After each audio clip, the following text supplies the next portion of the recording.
metode NDT yang digunakan di BBKFP khususnya. Siap. Khususnya di BBKFP itu kita menggunakan metode NDT yang seperti apa gitu? Untuk metode NDT di kalibrasi itu ada 6 metode. Keunggulannya apa Mas di BBKFP ini Mas?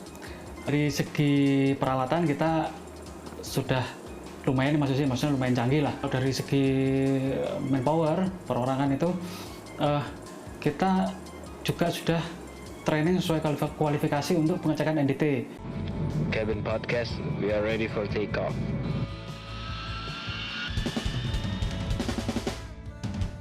Oke, assalamualaikum warahmatullahi wabarakatuh. Salam sejahtera untuk kita semua. Om Swastiastu, Namo Buddhaya, salam kebajikan. Oke, berjumpa kembali dengan kita dalam acara Cabin Podcast, Calibration and Podcast. Salam presisi. Kali ini kita mencoba mendatangkan salah satu bintang tamu. Ini cukup populer di kalangan perbengkelan gitu kalau nggak salah. Kali ini kita akan mengundang narasumber yang tentunya sangat menarik. Nanti kita ngobrol-ngobrol banyak, khususnya dalam bidang pengecekan diskontinuitas suatu komponen.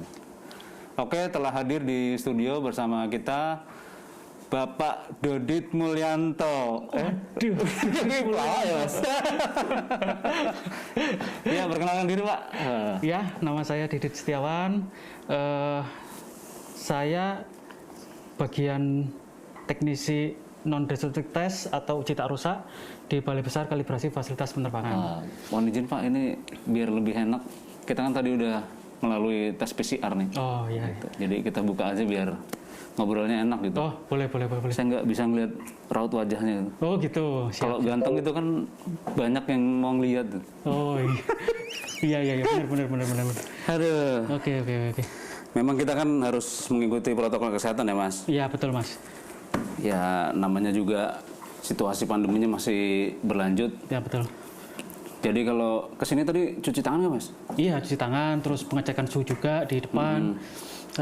Setelah itu secara berkala kan kita juga diadakan tes antigen ya Mas ya. Oh iya. Jadi untuk tracing ya kita terkena virus corona atau tidak gitu. Iya. Kok kaku banget tuh Mas? Wah. Enaknya gimana nih Mas? Enak ya. Yang slow aja gitu. Oh gitu, siap. Kan udah cuci tangan, tangannya kan lemes gitu kalau cuci tangan. Oh iya Mas Didit. Ini kita mau ngobrol-ngobrol sedikit nih. Kan tadi saya sebutkan tentang non-destructive test ya tadi ya. Jadi sebenarnya pengujian dengan metode apa non-destructive test ini seperti apa Mas? Ada belibet nih mulutnya. Oh gitu. Sama, saya juga belibet kalau bilang itu. Jadi begini Mas Yosi, menarik sekali ini. Non-destructive test ini kalau dibahasakan Indonesia kan uji tak rusak ya. Uji tak rusak. Jadi memang merupakan salah satu metode untuk pengecekan material bahwa material itu terdapat diskontinuitas atau tidak, kan gitu. Dan yang jadi poin di sini yaitu tidak merusak material tersebut, Mas Yosi. Oh gitu. Tadi istilah apa? Diskontinuitas. Diskontinuitas itu seperti apa Mas? Jadi gini. Bisa dijelaskan? Tadi yang pertama kan NDT tadi kan bukan salah satunya pengujian material Mas ya. Di situ ada destructive test, yaitu uji dengan merusak. Oh, jadi ada uji yang merusak, ada uji yang tidak merusak. Betul. Oh gitu. Jadi kalau dulu zaman saya sekolah kuliah itu kan ada uji tarik dari material tersebut. Nah itu namanya destructive test atau uji dengan merusak material tersebut. Gitu. Jadi tadi yang dibilang Mas Yosi, diskontinuitas itu apa? Jadi diskontinuitas itu adalah cacat pada suatu material Mas Yosi. Oh, jadi keadaan cacat atau istilahnya apa ya? Korosi gitu kali ya Mas ya? Boleh. Jadi begini. Apa tuh? Diskontinuitas itu terbagi menjadi 3, yaitu diskontinuitas inherent atau diskontinuitas saat material tersebut atau saat pemrosesan bahan mentah. Jadi dari biji besi, misalkan dari biji besi dilebur, nah itu terdapat diskontinuitas di situ. Oh, jadi pada saat si produk ini dibuat, dilebur gitu kan. jadi misalnya dibentuk jadi misalnya jadi apa? Jadi pelek gitu misalnya. Jadi barang mentah dulu Mas. Oh, jadi barang mentah dulu. Jadi raw material yang berupa besi kotak atau apa itu kan. Iya, iya. Yang nantinya akan diproses selanjutnya. Dibentuk. Oh, iya, iya. Gitu.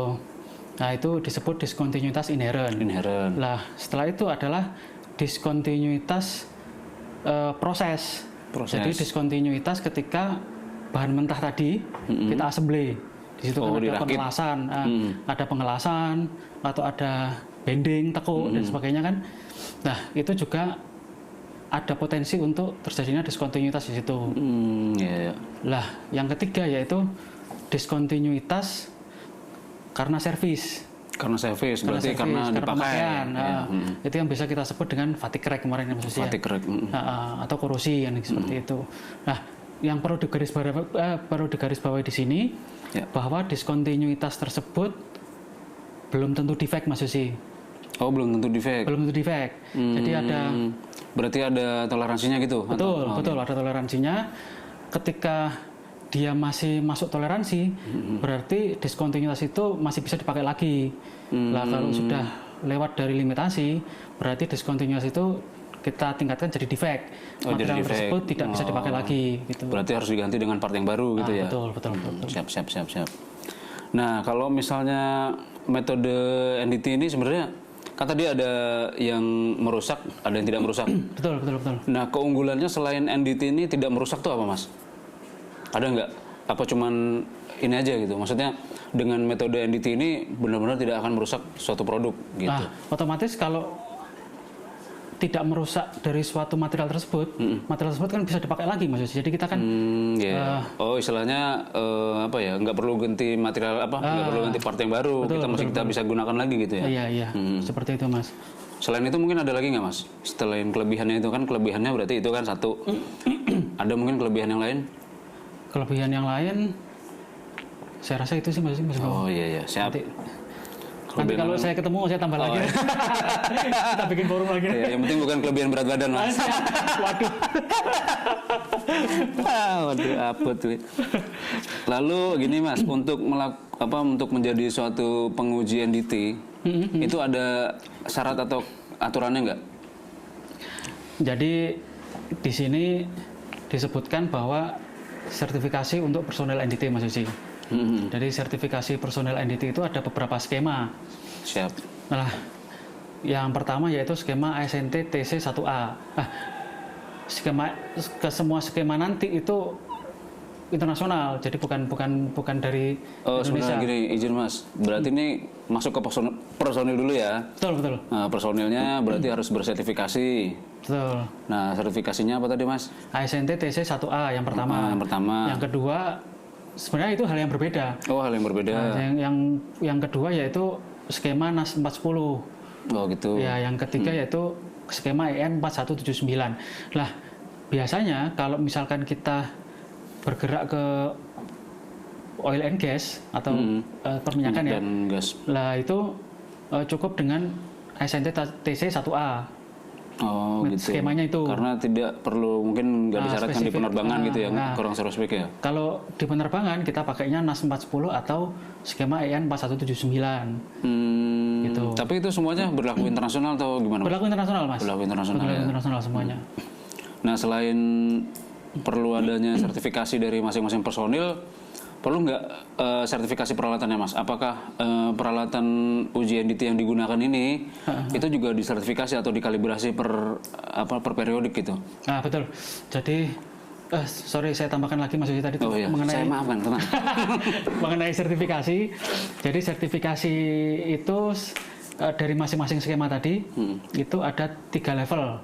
Jadi teknisi NDT level 1, teknisi NDT level 2 sampai level 3. Oh, sampai level 3, paling tinggi level 3 paling tinggi level 3. Lah, tugasnya dari masing-masing personil sertifikasi ini yang level 1 itu lebih ringan, membantu dalam pelaksanaan pengujian yang dilaksanakan oleh NDT level 2. Oh, dia membantu. Berarti hampir mirip dengan helper kali ya? Oh, iya, siap.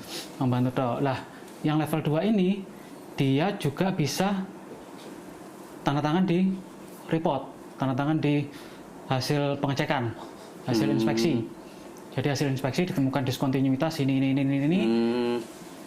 tanda tangan di situ. Baru Lah itu tugasnya NDT level 2. level 2. Lah kalau untuk level 3 itu cenderung ke prosedur. Oh, Jadi lebih ke prosedur. pembuatan prosedur. Jadi dia itu Kayak SOP-nya gitu ya. SOP, ya riset juga lah. Maksudnya kan ketika disyaratkan di manual bahwa penetran, kita bicara salah satu metode NDT ya, penetran itu di pemakaiannya di suhu berapa, ternyata material tersebut melebihi dari suhu itu. Nah itu harus didemokan sama level 3. Oh, yang mendemokan level 3. Nah, setelah mendemokan terus buat SOP. Oh, dibuat SOP level 2, sama level 1 yang melaksanakan gitu. Betul. Siap. Mas Yosi. Wah, tadi lupa malah saya. Apa itu Mas? Kita belum ngobrol soal NDT-nya, kan tadi ada beberapa metode nih Mas. Betul. Teman-teman di rumah, sobat kalibrasi, pengen tahu nih metode NDT yang digunakan di BBKFP khususnya. Khususnya. Oh. Khususnya itu. Siap. Khususnya di BBKFP itu kita menggunakan metode NDT yang seperti apa gitu. Mungkin bisa dijelaskan Mas. Nah gitu. Jadi saya cerita dulu di BBKFP ini adalah perawatan pesawat udara Mas Yosi ya. Siap. Perawatan pesawat udara, di mana pesawat udara itu kebanyakan kan kita kan pemakai kan, kita user, kita tidak membuat dari pesawat tersebut. Ya. Jadi kemungkinan cacat atau diskontinuitas yang terjadi adalah diskontinuitas karena servis, Karena pemakaian. karena pemakaian, fatigue crack. Ya. Nah, untuk metode NDT di kalibrasi Ya. itu sesuai dengan yang termuat dalam manual book pesawat untuk pengecekan pesawat yang dioperasikan oleh kita, yaitu ada 6 metode Mas Yosi. 6 metode ya. 6 metode. Apa aja tuh Mas? Kalau boleh tahu tuh. Di antaranya yang pertama yaitu visual testing, yang kedua yaitu magnetic particle testing, yang ketiga penetran testing, yang keempat eddy current testing, Di current. yang kelima ultrasonic test, dan yang terakhir radiografi test. Nah, itu kan ada 6 nih Mas. Betul. Masing-masing itu harus dilaksanakan secara berbarengan, atau si calon customernya atau pelanggan yang mau melaksanakan uji NDT ini bisa memilih salah satu, atau tergantung jenis jenis layanan yang mereka kerjakan gitu. Misalnya industri nih, misalnya untuk industri misalnya dia menggunakan pipa atau menggunakan peralatan berat gitu untuk menguji diskontinuitas ini, mereka bisa milih metode yang mana gitu, atau semuanya itu harus dilewati Mas, 6-6-nya gitu, atau gimana Mas? Jadi ke-6 metode tadi itu saling melengkapi Mas Yosi. Maksudnya saling melengkapi. Maksudnya tidak harus semuanya diujikan kayak gitu. Jadi ada beberapa karakteristik dari masing-masing metode itu yang tidak bisa saling menggantikan. Oh, ada juga yang nggak bisa saling menggantikan. Contoh misalkan magnetic particle testing maksudnya. Berarti magnet nih. Harus magnet. Berarti kan harus yang ada elemen ferro, besinya. ya, harus ferro. Jadi non ferro tidak bisa untuk Ferro itu apa Mas? Yes? Ferro itu apa? Vero. Vero. Veronica. Veronica. Vero maksudnya gimana Mas? Nah, jadi kan ferrous itu kan besi ya. Oh, ferrous itu besi. Tuh, ferrous itu besi. Aku orang ngerti kan? Nah, bertanya nih makanya. Oh gitu. Jadi kalau elemen yang besi itu harus bisa diuji dengan menggunakan magnetic particle test. Magnetic particle test Khusus untuk besi gitu maksudnya. khusus untuk besi, tapi pun juga bisa digantikan dengan eddy current. Cuman eddy current kan tidak hanya besi. Ya. Sesuatu yang bisa menghantarkan listrik bisa dia cek. Menghantarkan listrik kan tidak harus besi kan? Ya, harus besi. Nah gitu, seperti itu Mas Yosi. Berarti kalau misalnya nggak bisa ditempelin pada magnet, berarti dia nggak bisa diuji sama si magnetic particle test gitu kan? Betul. Siap. Atau misalkan penetran ya, kita bicara penetran. Cacat yang bisa dideteksi dengan penetran itu adalah cacat yang terbuka di permukaan. Jadi kalau misalkan, karena sifatnya kan dia kan kapilaritas maksudnya ya, maksudnya cairan masuk, terus kita bersihkan, baru kita tarik lagi dengan developer. Lah, kalau tidak tampak di permukaan, atau tidak terbuka di permukaan, otomatis tidak bisa dicek dengan penetran tes, harus metode yang lain seperti itu. Kalau penetran tesnya misalnya di mana Mas? Yang diuji pakai penetran nih, misalnya? Semua material bisa, cuman ada yang tidak bisa itu yang berpori-pori, virus. Jadi kalau misalkan Berpori-pori. misalkan asbes gitu kan, asbes retak, terus di penetran ya keserap semua kan. Iya. Keserap Tanah misalnya, nyerep gitu. Siap. betul. Nah, ini Mas, sekalian promosi juga nih. Ya, betul. Jadi kan si NDT ini atau non-destructive test ini kan bisa dipergunakan oleh non penerbangan juga kan, berarti kan. Nah, maksud kita gini, kalau misalnya ada yang tertarik nih misalnya dari oil and gas, ini condongnya kemana, NDT yang mana nih yang bisa dipakai? Lalu misalnya di industri, misalnya industri perkapalan atau industri apapun, kita menggunakan metode yang mana gitu. Maksudnya biar para calon user kita yang ada di luar nih tertarik gitu Mas. Oh gitu. Jadi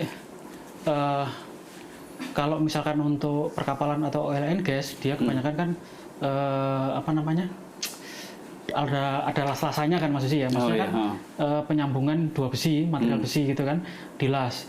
Lah, metode yang paling cocok dengan misalkan perkapalan atau oil and gas itu biasanya kita pakai yang magnetic particle test atau ultrasonic test. Ultrasonic test. Dan ada lagi radiografi test. Jadi kebanyakan kita memakai eddy current kalau di penerbangan. Seperti itu sih. Oke, itu tadi untuk spesifikasi untuk bagi user yang akan menggunakan. Lalu sebenarnya keunggulannya dibandingkan penyedia yang lain, kan penyedia NDT ini banyak nih Mas di luar. Ya, betul. Kalau misalnya kita browsing nih di mesin Google tuh kan, Google kan. Oh iya. Tuh kalau biar cepet tuh browsingnya pakai Yahoo, enggak pakai Yahoo dulu buka, yahoo.com, buka lagi Google, jadi nyarinya berdua, gitu. cepet itu. Bisa aja dulu. Jadi dibantuin tuh. Nah, kalau misalnya kita browsing nih NDT test gitu, pasti kan banyak penyediaannya nih Mas. Nah, keunggulannya apa Mas di BBKFP ini Mas? Selain mungkin bisa menyediakan NDT ini, keunggulannya apa nih? Apa punya fasilitas apa gitu Mas? Bisa dijelaskan ke pemirsa ini. Oh, siap.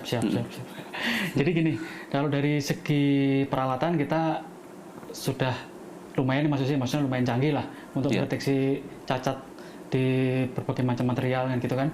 Terus kalau dari segi manpower, perorangan itu kita juga sudah training sesuai kualifikasi untuk pengecekan NDT.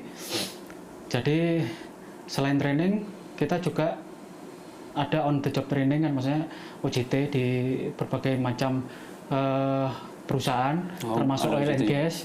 Jadi insya Allah kita sudah terlatih lah untuk lebih bisa dipercaya lah untuk pengecekan NDT ini. Dan ditambah lagi kita juga ada pelatihan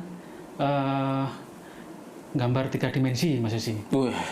Ngomong-ngomong gambar 3 dimensi kayaknya jagonya ada di sini nih. Nah, gimana tuh Mas? Maksudnya gambar 3 dimensi apakah di di penyedia yang lain tuh nggak bikin gambar 3 dimensinya gitu atau gimana Mas? Sejauh ini sih nggak tahu ya kalau misalkan yang lain-lain, tapi sejauh ini saya belum pernah tahu. Jadi kalau misalkan kita secara detail ya menggambarkan tentang hasil yang kita cek, nah otomatis kan si user atau yang minta pengecekan tadi kan tidak bertanya lagi. Iya, jadi bisa diinterpretasikan ya, maksudnya. Diinterpretasikan secara detail kan. Secara detail, betul. Di mana tempatnya, terus gedenya seperti apa. Iya, letak kerusakannya seperti apa, bentuk. Terutama kalau di dunia aviasi maksudnya kan kita harus kadang itu kita harus minta advice ya ke pabrikan yang membuat. Nah, ketika kita sudah gambar secara detail tersebut, berarti kan si pabrikan tadi kan lebih pede untuk memberikan masukan untuk saran untuk tindak lanjutnya seperti apa gitu. Itu maksud sih. Siap. Nah, terus selain itu Mas, apakah sarana prasarana yang lain nih, misalnya kan kalau di tempat lain mungkin tempatnya nggak luas atau gimana Mas, bisa disebutin mungkin fasilitas yang dimiliki di khususnya di AMO-nya BBKFP ini Mas? Kalau kita kan sangat luas maksudnya hanggar ya. Iya. Jadi hanggar itu area kerja kita, area kerja NDT juga di situ. Dan ada lagi kalau misalkan kita ke mana? Ke ruang gelapnya juga sudah tersedia di situ, sudah memadai. Terus kalau kita mau menggunakan uji radiografi secara itu kan kita main radiasi maksudnya ya. Iya. Berbahaya kan itu Iya, kan? berbahaya betul. Nah, secara protektif kita juga sudah menyediakan di situ, jadi aman lah istilahnya. Aman untuk manusia gitu maksudnya. Betul Mas Haji. Siap. Lalu untuk prosedur pelaksanaannya seperti apa Mas? Apakah setelah misalnya nih saya sebagai calon user untuk melaksanakan akan menguji komponen yang saya miliki nih, saya datang, itu prosesnya seperti apa Mas? Apakah menghubungi Mas Didit langsung, terus atau gimana? Mohon izin dijelaskan Mas. Bisa sih menghubungi saya atau menghubungi. Oh, ntar saya kasih kontaknya di sini. Oh siap. Iya. Mas Didit. Atau kepala bengkel kita Mas Ari. Jadi nanti kalau misalkan pengen lihat-lihat dulu sebelum menentukan pilihan ya, kan banyak pilihan uji NDT di sini kan, maksudnya kan bisa kita guide ke situ, maksudnya kita lihat-lihat untuk peralatan kita, terus sama personil kita juga sudah dikomunikasikan juga. Ya, seperti itu Mas Haji. Oke, tadi kita udah ngobrol banyak. Sekarang kita mau tanya nih keluarga. Asik. Agak selalu dikit lah. Siap. Aktivitasnya seperti apa nih Mas sekarang Mas? Ini kan kita dituntut untuk olahraga nih sekarang kan. Jadi disuruh jaga kesehatan, terus ya kita bagi WFH WFO, jadi nggak ketemu langsung juga. Makanya kita kan selama ini juga bikin jadwal karena saking banyaknya yang di cancel gitu kan. Jadi makin jauh aja itu jaraknya. Gimana Mas nih aktivitasnya? Jadi aktivitas saya kalau misalkan WFO ya tetap jalan, maksudnya walaupun di rumah juga sambil kerja kan maksudnya, betul kan? Iya, betul. Sambil kerja. Bukan dikerjain kan? Oh, gitu. Soalnya di rumah tuh ada juga yang dikerjain tuh sama gurunya anak-anak. Terus olahraga juga rutin lah Mas Haji kan gitu kan. Ya jalan 5 kilo, tapi habis itu makan 5 kilo kan. Oh itu ada cerita menarik Mas. Kalau dulu sebelum pandemi kan ada Car Free Day itu kan. Kalau Car Free Day itu saya juga bingung sebenarnya dia olahraga apa mau nampang gitu kan. Kadang-kadang kalau lagi Car Free Day itu apa namanya suka banyak yang pakai headset tuh Mas. Mereknya macam-macam tuh, ada yang di kalung kepala, ada yang dari belakang, ada yang ditempelin gitu kan. Itu pernah saya tegur tuh orangnya. Saya marahin. Kamu tuh kalau olahraga nggak usah pakai headset. Marah dia Mas. Loh ini headset kok kamu kok ngatur-ngatur saya. Oh gitu. Nah iya itu malah saya dimarahin kan. Terus loh masalah ini headsetmu tuh connect ke HP saya, punya saya lowbat dan lain. Aduh. Gitu. Akhirnya saya dengerin bareng tuh berdua. Oke, gitu aja. Kita akan kembali dengan topik berikutnya. Terima kasih atas kehadiran Mas Didit. Salam hormat kami untuk keluarga di rumah. Semoga selalu dalam keadaan sehat walafiat dan dapat melaksanakan tugasnya dengan baik di Balai Besar Kalibrasi Fasilitas Penerbangan. Gitu. Oke, tidak lupa juga untuk teman-teman di rumah untuk selalu subscribe, like, komen. Kalau misalnya mau kasih masukan, monggo hubungi kami nih di sini nih. Gitu aja. Terima kasih. Assalamualaikum warahmatullahi wabarakatuh. Salam sejahtera dan tetap presisi Mas, presisi. Oh gini.